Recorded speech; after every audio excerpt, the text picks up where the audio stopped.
اللہ کے رسول صلی اللہ علیہ وسلم نے ارشاد فرمایا کہ اسلام کی بنیاد 5 چیزوں پر ہے۔ بنی الاسلام علی 5: شہادت اللہ الہ الا اللہ وان محمد رسول اللہ۔ پہلی بنیاد یہ ہے کہ ہم اس بات کی گواہی دیں کہ اللہ کے سوا کوئی معبود نہیں ہے، اور اس بات کا بھی اعتقاد رکھیں کہ محمد اللہ کے رسول ہیں۔ وَإِقَامِ الصَّلَاةِ وَإِيتَاءِ الزَّكَاةِ وَصَوْمِ رَمَضَانَ وَحَجِّ الْبَيْتِ۔ اس کے علاوہ یہ 4 بنیادیں ہیں: نماز قائم کرنا، زکوٰۃ ادا کرنا، رمضان کے روزے رکھنا اور بیت اللہ کا حج کرنا۔ اور یہ جو 4 بنیادیں ہیں، یہ 4 بنیادیں خود شہادتین پر مبنی ہیں، یعنی یہ چاروں عبادتوں کی بنیاد خود شہادتین ہیں۔ اس اعتبار سے یہ کہا جائے کہ اسلام کا سب سے بنیادی عقیدہ جس پر پورے اسلام کی عمارت کھڑی ہوتی ہے وہ ہے توحید کا عقیدہ اور رسالت کا عقیدہ۔ پورا اسلام ان دونوں عقیدوں پر مبنی ہے، اور ظاہر ہے کہ عمارت بغیر بنیاد کے قائم نہیں ہو سکتی۔ اسی لیے اگر کوئی شخص توحید کو نہ مانتا ہو یا نبی کریم صلی اللہ علیہ وسلم کی رسالت کا اعتقاد نہ رکھتا ہو تو پھر چاہے وہ نماز پڑھتا رہے، چاہے وہ زکوٰۃ و خیرات دیتا رہے، چاہے وہ روزے رکھے اور چاہے وہ حج کا سفر بھی کر لے، لیکن یہ سب اعمال اس کے بیکار ہیں،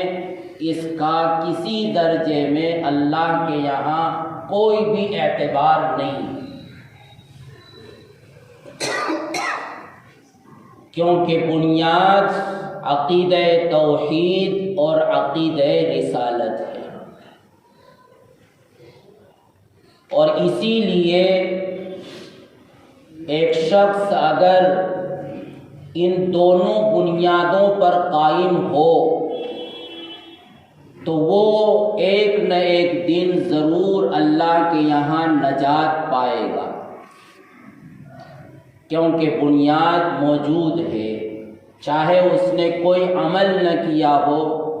اور چاہے اس کی پوری زندگی اللہ کی نافرمانی میں گزری ہو۔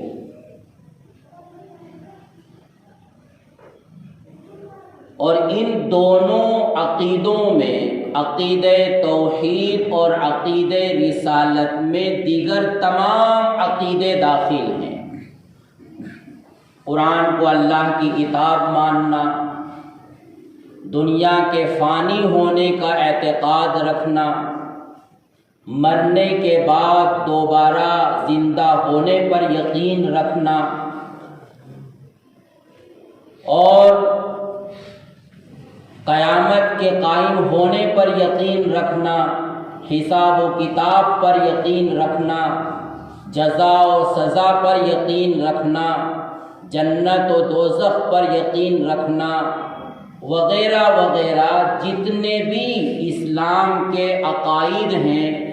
وہ تمام عقائد ان دونوں عقیدوں میں شامل ہیں،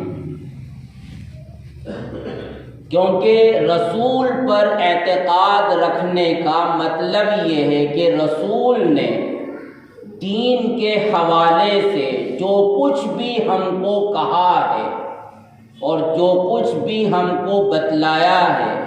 اور جو کچھ بھی اپنے قول و فعل کے ذریعے ہمیں سکھلایا ہے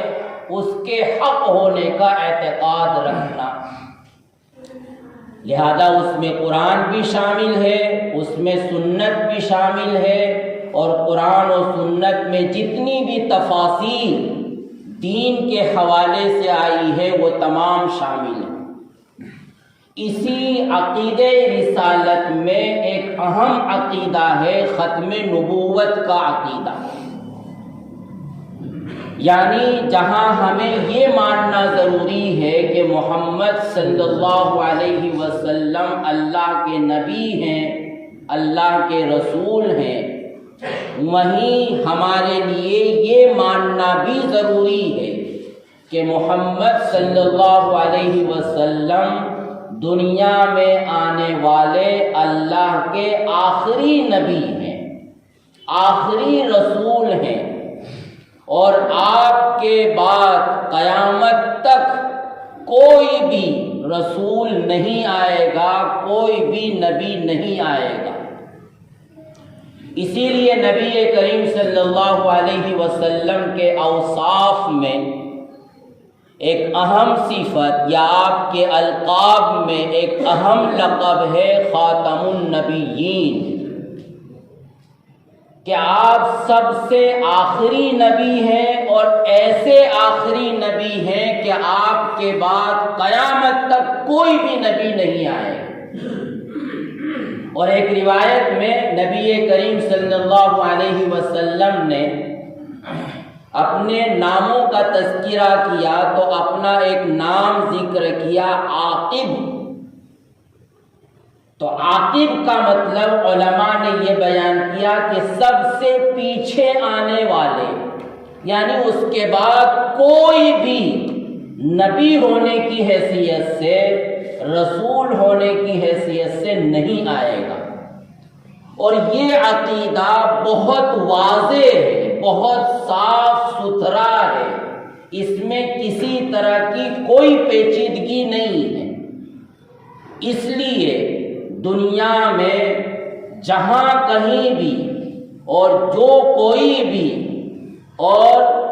جس زبان میں بھی اگر یہ دعویٰ کرتا ہے کہ میں اللہ کا نبی ہوں یا اللہ کا رسول ہوں، تو بغیر ایک سیکنڈ سوچے اور سمجھے فوراً ہمیں حکم لگا دینا چاہیے کہ یہ سب سے بڑا جھوٹا ہے۔ بہت ساری چیزیں تو ایسی ہوتی ہیں کہ جب کوئی نئی بات معلوم ہوتی ہے، کسی نے کوئی بات حدیث کے عنوان سے بیان کی، تو وہاں ہمیں سوچنا ہوگا کہ کیا واقعی اللہ کے رسول نے یہ حدیث بیان فرمائی ہے یا نہیں ہے، یہ حدیث جو اللہ کے رسول کی طرف نسبت کر کے بیان کی جا رہی ہے معتبر ہے یا نہیں ہے۔ محدثین نے اور اہل فن نے اس کا اعتبار کیا ہے یا نہیں کیا ہے، وہاں تو ہمیں توقف کرنا چاہیے، وہاں تو ہمیں سوچنا چاہیے، جاننے والوں کی طرف رجوع کرنا چاہیے کہ کیا یہ حدیث ہے یا نہیں ہے، یہ سنت ہے یا نہیں ہے۔ لیکن یہ چیز کہ آپ آخری نبی ہیں اور آپ کے بعد قیامت تک کسی بھی زمانے میں اور کسی بھی علاقے میں کوئی بھی کسی طرح کا بھی نبی نہیں آ سکتا، نہ رسول آ سکتا، یہ بہت واضح بات ہے۔ اس لیے جب کبھی کسی بھی مسلمان کے کان میں یہ بات پڑے کہ فلاں علاقے میں فلاں شخص نے اپنے متعلق یہ دعویٰ کیا ہے کہ میں اللہ کا نبی ہوں، اللہ کا رسول ہوں، تو وہاں توقف کرنے کی ضرورت نہیں ہے، وہاں سوچنے کی ضرورت نہیں ہے، وہاں جاننے والوں کی طرف رجوع کرنے کی ضرورت نہیں ہے، بلکہ اسی لمحے جس لمحے کان میں یہ آواز پڑے فوراً ہمیں کہہ دینا چاہیے کہ یہ جھوٹا ہے، یہ دجال ہے، یہ کذاب ہے، کہ جو اس زمانے میں اللہ کے رسول صلی اللہ علیہ وسلم کے بعد نبی ہونے کا یا رسول ہونے کا دعویٰ کر رہا۔ لیکن یہاں دو چیزیں اور ہیں جو اہل سنت والجماعت کے عقائد میں شامل ہیں۔ ایک تو یہ کہ آخری زمانے میں مہدی آئیں گے، اور دوسرے یہ کہ آخری زمانے میں حضرت عیسیٰ علیہ السلام بھی نازل ہوں گے۔ اب ان دونوں عقیدوں کی بنیاد پر بہت سی مرتبہ جو جھوٹے، کذاب اور دجال قسم کے لوگوں کو گمراہ کرنے کے لیے میدان میں آتے ہیں تو وہ یہ دو دعوے کرتے ہیں کہ میں مہدی ہوں، اور پھر آہستہ آہستہ وہ عیسیٰ ہونے کا دعویٰ کرتے ہیں، اور چونکہ عیسیٰ نبی تھے تو پھر وہ کسی درجے میں اور کچھ سازش کر کے اور باتیں بنا کر اور جاہلوں کو گمراہ کر کے اپنی نبوت کا اور اپنی رسالت کا اعلان کر دیتے ہیں۔ تو اس لیے ان دونوں باتوں کو بھی بہت واضح طور پر ہمیں سمجھ لینا چاہیے کہ جہاں تک تعلق ہے مہدی کا، تو سب سے پہلی بات تو یہ ہے کہ مہدی کوئی نبی نہیں ہوں گے، مہدی نبی یا رسول نہیں ہوں گے، اور نہ وہ نبی یا رسول ہونے کا دعویٰ کریں گے، بلکہ وہ ایک مرد مجاہد ہوں گے۔ کہ احادیث سے معلوم ہوتا ہے نبی کریم صلی اللہ علیہ وسلم نے فرمایا کہ جس وقت دنیا میں ظلم و ستم عام ہو جائے گا، لوگوں کی جانیں محفوظ نہیں رہیں گی، لوگوں کے مال محفوظ نہیں ہوں گے، ان کی عزت و آبرو محفوظ نہیں ہوگی، حتیٰ کہ اہل حق کے لیے اور مسلمانوں کے لیے اللہ کی یہ زمین اپنی وسعت کے باوجود تنگ ہو جائے گی، اور علانیہ کھلم کھلا اللہ کا نام لینا مشکل ہو جائے گا۔ جو اللہ کا نام لے گا اس کی گردن مار دی جائے گی۔ یہ ظلم جب اپنی انتہا کو پہنچے گا تو اللہ تبارک و تعالی آپ صلی اللہ علیہ وسلم کی امت ہی میں سے ایک مرد مجاہد کو کھڑا کریں گے کہ وہ مرد مجاہد اپنی روحانی اور اپنی حسی طاقت کی بنیاد پر ان اہل باطل کے خلاف جہاد کرے گا، اور اس جہاد کے نتیجے میں آہستہ آہستہ یہ ظلم و بربریت دنیا سے ختم ہو جائے گی اور عدل و انصاف قائم ہو جائے گا۔ ہر صاحب حق کو اس کا حق ملنے لگے گا،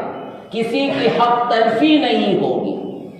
تو یہ جو شخص آئیں گے، سب سے پہلی بات تو یہ معلوم ہونا چاہیے کہ یہ کوئی نبی نہیں ہوں گے، کوئی رسول نہیں ہوں گے۔ دوسری یہ بات کہ بہت سی روایات سے یہ بات معلوم ہوتی ہے کہ یہ کوئی کسی گاؤں اور دیہات میں نہیں آئیں گے، بلکہ ان کی پیدائش مدینۃ المنورہ میں ہوگی،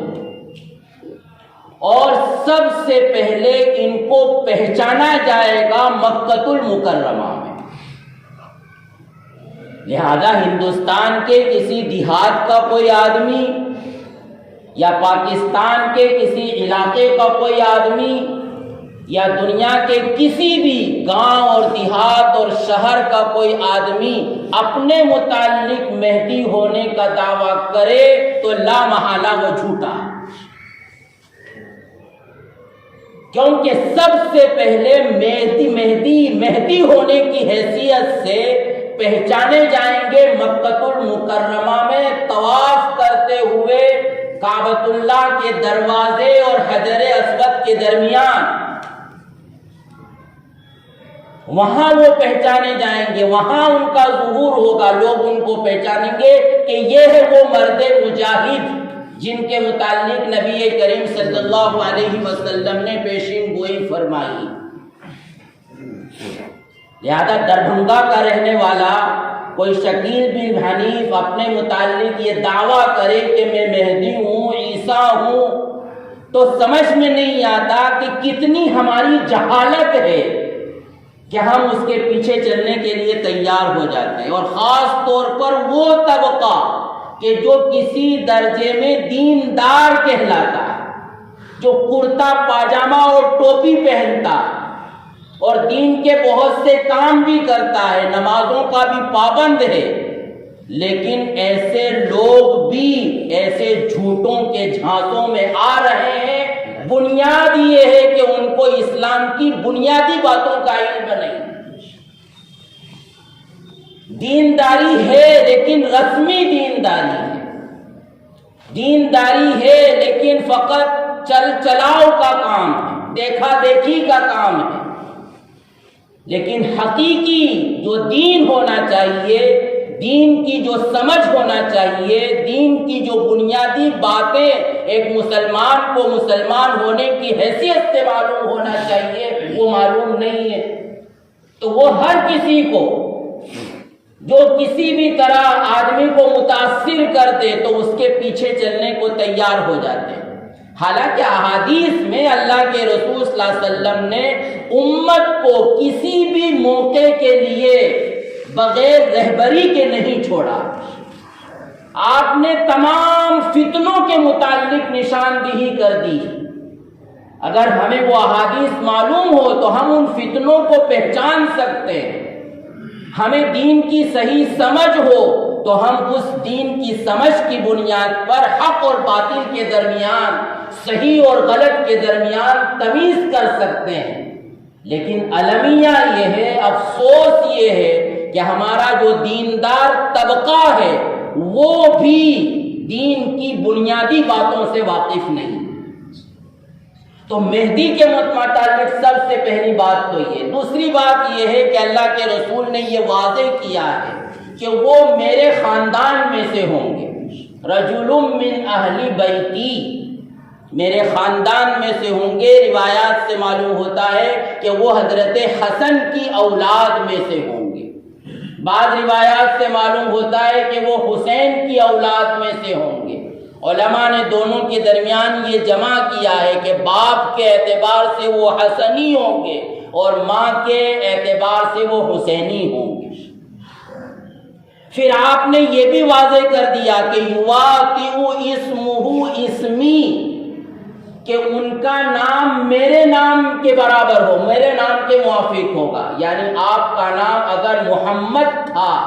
تو ان کا نام بھی محمد ہوگا۔ اور ابو داؤد کی روایت میں یہ بھی وضاحت ہے کہ آپ نے آگے یہ بھی فرمایا کہ یواطئ اسم ابیہ اسم ابی، کہ ان کے والد کا نام میرے والد کے نام کے موافق ہوگا۔ آپ کے والد کا نام عبداللہ تھا تو اس مہدی کے والد کا نام بھی عبداللہ ہوگا۔ اب شکیل بن حنیف کو لوگوں نے کیسے مہدی مان لیا، یا فلاں کو مرزا قادیانی کو، تو معلوم نہیں لوگوں کو یہ بنیادی باتیں کیوں معلوم نہیں، جبکہ اللہ کے رسول واضح کر چکے ہیں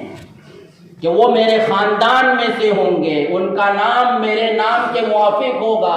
ان کے والد کا نام میرے والد کے نام کے موافق ہوگا۔ بلکہ بہت سی روایات میں آپ صلی اللہ علیہ وسلم نے ان کا حلیہ بھی بیان کیا کہ ان کی پیشانی چوڑی ہوگی، ان کی ناک لمبی ہوگی۔ اور ان سب باتوں کو چھوڑیے، بنیادی بات یہ بھی ہے کہ وہ خود اپنے مہدی ہونے کا دعویٰ نہیں کریں گے، یا ان کے چیلے چپاٹے تبلیغ نہیں کریں گے کہ یہ تمہارے امام ہیں، مہدی ہے، آؤ ان کے ہاتھ پر بیعت کرو، بلکہ روایات سے معلوم ہوتا ہے کہ مدینے میں جب ایک امیر کا انتقال ہو جائے گا تو ان کو یہ خدشہ ہوگا کہ لوگ کہیں مجھے امیر نہ بنا دے، تو وہاں سے بھاگ جائیں گے اور بھاگ کر وہ مکہ آ جائیں گے۔ تو امیر بننے سے، امام بننے سے وہ خود بھاگ رہے ہوں گے، نہ یہ کہ وہ اپنے امام اور امیر ہونے کا دعویٰ کریں گے اور اپنے لوگوں کو کھڑا کر کے لوگوں کو اپنی طرف بلائیں گے، وہ تو خود بھاگیں گے۔ اور یہ بھی کہ ان کی پہچان وہ اللہ کے نیک بندے کریں گے، یعنی پہلے خاص لوگوں میں ان کی پہچان ہوگی اور خاص لوگ پہچانیں گے، تب جا کر دنیا میں ان کی شہرت ہوگی اور عام لوگوں کو پتہ چلے گا۔ اور آج کل جتنے بھی اس طرح کے دعوے کر رہے ہیں تو ان کا معاملہ الٹا ہے، خاص لوگ تو ان کو جانتے ہی نہیں ہیں، وہ پہلے عوام میں مشہور ہوتے ہیں، جب عوام میں مشہور ہو جاتے ہیں، لوگوں کو فتنہ پیدا ہونا شروع ہوتا ہے، تو تب خاص لوگوں کو، اللہ کے مخصوص بندوں کو پتہ چلتا ہے۔ تو معاملہ ایسا نہیں ہے، خواص سے ان کی مقبولیت عوام کی طرف منتقل ہوگی، بلکہ یہ ہر اللہ کے ولی ہونے کی علامت ہوتی ہے، ورنہ عوام کل انعام، عربی کا مقولہ ہے کہ عوام کا معاملہ تو جانوروں کی طرح ہے کہ وہ ہر کسی کے پیچھے چلنا شروع کر دیتے ہیں۔ تو میرے اتنے فالوور ہیں اور مجھ کو اتنے لوگ مانتے ہیں، لائک کرتے ہیں، تو اس کی وجہ سے آدمی بڑا نہیں بن جاتا اللہ کے یہاں۔ اللہ کے یہاں کسی کے مقبول ہونے کی علامت یہ ہے کہ اس وقت کے اللہ کے نیک اور مخصوص اولیاء اور ابدال جو خواص اور بڑے چوٹی کے علماء کہے جاتے ہیں، وہ ان کو بڑا مان رہے ہیں۔ اور حدیث میں بھی اللہ کے رسول نے اپنے بندوں کی محبوبیت کی جو علامت بیان کی ہے کہ جب بندہ عبادت کے ذریعے اپنا مقام پیدا کر لیتا ہے تو وہ میرے نزدیک محبوب ہو جاتا ہے، پھر جب میرے نزدیک محبوب ہوتا ہے تو وہ فرشتوں کے درمیان محبوب ہو جاتا ہے، فرشتے جب اس سے محبت کرنے لگتے ہیں تو پھر وہ زمین پر اس کی محبت کو ڈال دی جاتی ہے، تو اوپر سے محبوبیت اور مقبولیت آتی ہے، نہ کہ نیچے سے مقبولیت اوپر کی طرف جاتی ہے۔ تو اس لیے مہدی کے متعلق یہ چند باتیں صاف اور واضح ہیں، تو اس لیے ہر کسی کے متعلق مہدی ہونے کو نہ مان لیا جائے اور نہ اس کے پیچھے چلنا شروع کر دیا جائے۔ اور رہے حضرت عیسیٰ علیہ السلام، تو یہ معلوم ہونا چاہیے کہ بہت سے لوگ جو گمراہ کرنے والے ہیں وہ یہ بھی گمراہ کرتے ہیں کہ مہدی اور عیسیٰ دونوں ایک ہی ہیں۔ نہیں، اہل سنت والجماعت کا عقیدہ یہ ہے کہ مہدی ایک الگ شخصیت ہے جو ایک مرد مجاہد کی شکل میں، ایک مجدد وقت کی شکل میں، دین کی حمایت کے لیے، نصرت کے لیے، دنیا میں امن و امان قائم کرنے کے لیے، عدل و انصاف قائم کرنے کے لیے، ظلم و بربریت ختم کرنے کے لیے اللہ تبارک و تعالیٰ ان کو کھڑا کرے گا۔ اور بھی علامتیں ان کے متعلق کہ جس وقت مکہ المکرمہ میں ان کی شناخت ہوگی اور عراق کے اور شام کے ابدال اور اللہ کے ولی ان کے ہاتھ پر بیعت کریں گے، تو جب لوگوں کو پتہ چلے گا تو ایک لشکر ان کے خلاف جنگ کرنے کے لیے آئے گا، ایران کی طرف سے، خراسان کی طرف سے، تو وہ مدینہ کے ایک علاقے میں اللہ تبارک و تعالیٰ اس پورے لشکر کو زمین میں دھسا دیں گے، پھر ان کی شہرت ہو جائے گی، سب لوگ پہچان لیں گے کہ یہ ہے مہدی۔ تو مہدی کو تلاش کرنے کی ضرورت نہیں ہے، اور مہدی خود اپنے مہدی ہونے کا دعویٰ نہیں کریں گے، وہ اپنا پرچار نہیں کروائیں گے، خود بخود حدیث میں جو علامات بتلائی گئی ہے، جب وہ علامات ظاہر ہوں گی تو اللہ کے نیک اور مخصوص بندے اور پھر ان سے لے کر عوام کے درمیان خود ان کی شہرت ہو جائے گی۔ اور عیسیٰ علیہ السلام دوسری شخصیت ہے جن کے متعلق اس سے پہلے تفصیل سے بیان کیا گیا تھا کہ عیسیٰ علیہ السلام کی شخصیت کیا۔ اللہ تبارک و تعالیٰ نے ان کو آسمان میں زندہ اٹھا لیا اور وہ مہدی کے آنے کے بعد وہ عیسیٰ علیہ السلام تشریف لائیں گے اور وہ براہ راست آسمان سے اتریں گے۔ لیکن اس میں بہت سارے لوگوں کو یہ سمجھ میں نہیں آتی یہ بات کہ یہ کیسے ہوگا۔ عیسیٰ علیہ السلام تو نبی کریم صلی اللہ علیہ وسلم سے بھی تقریباً 500 سال پہلے آئے ہیں، تو کیا اب تک وہ زندہ ہیں؟ تو کیا کسی انسان کی اتنی لمبی عمر ہو سکتی ہے؟ کیا کوئی شخص دنیا سے زندہ آسمانوں پر جا سکتا ہے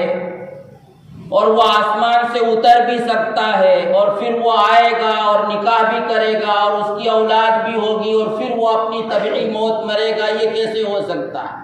لیکن حضرت عیسیٰ علیہ السلام کی جو شخصیت ہے اگر وہ ہمارے علم میں ہو تو پھر ہمیں کسی طرح کا کوئی بھی شبہ نہ ہونا چاہیے۔ عیسیٰ علیہ السلام کا خود وجود ہی وہ غیر فطری طریقے پر ہوا تھا کہ سب لوگ تو قانون فطرت کے مطابق ماں باپ سے پیدا ہوتے ہیں، لیکن حضرت عیسیٰ علیہ السلام کی پیدائش ہی ایک کنواری لڑکی سے بغیر کسی باپ بغیر کسی شوہر کے ہوئی۔ سب لوگ تو ایک عمر 7 سال 4 سال کے بعد بولنے لگتے ہیں۔ عیسیٰ علیہ السلام ابھی گہوارے میں تھے، چند دن یا چند مہینے اور ہفتے کے تھے، اور اسی وقت آپ نے وہ کلام فرمایا تھا، وہ گفتگو فرمائی تھی جس کا تذکرہ سورہ مریم میں اللہ تبارک و تعالیٰ نے کیا۔ حضرت عیسیٰ علیہ السلام کی کرامات بھی قرآن نے بیان، اسی لیے کہ تم عیسیٰ کی شخصیت کو پہچان لو کہ وہ اللہ کی عام سنت سے اور نیچر سے اور قانون فطرت سے ہٹ کر ہی ان کا وجود ہوا ہے اور قانون فطرت سے ہٹ کر ہی وہ دنیا میں رہے ہیں۔ مٹی سے پرندے کی صورت بناتے تھے اور اس میں پھونک مارتے تھے تو وہ حقیقی اور ایک جاندار پرندہ بن جاتا تھا۔ مادر ذات نابینا کی آنکھوں پر ہاتھ پھیر دیتے تھے حضرت عیسیٰ علیہ السلام تو اس کی بینائی لوٹ آتی تھی۔ کوڑی اور برس کے مریض پر ہاتھ پھیر دیتے تھے تو وہ بالکل اچھا اور چنگا ہو جایا کرتا تھا، اور اس سے بڑھ کر یہ کہ مردوں کو بھی زندہ کر دیا کرتے تھے۔ مردوں کے پاس جاتے اور کہتے کہ اللہ کے حکم سے کھڑا ہو جا تو وہ قبر سے نکل کر کھڑا ہو جاتا تھا اور لوگوں سے گفتگو کرتا تھا۔ یہ ہے حضرت عیسیٰ علیہ السلام کی شخصیت۔ ان کے حواریین نے جب مطالبہ کیا کہ ہمارے لیے آسمان سے دسترخوان نازل کر دیجئے، حضرت عیسیٰ علیہ السلام نے اللہ سے دعا کی اور ان کی دعا پر آسمان سے باقاعدہ ان کے صحابہ اور ان کے حواریین کے لیے دسترخوان نازل بھی ہوا۔ تو ان کی زندگی ایسی ہی گزری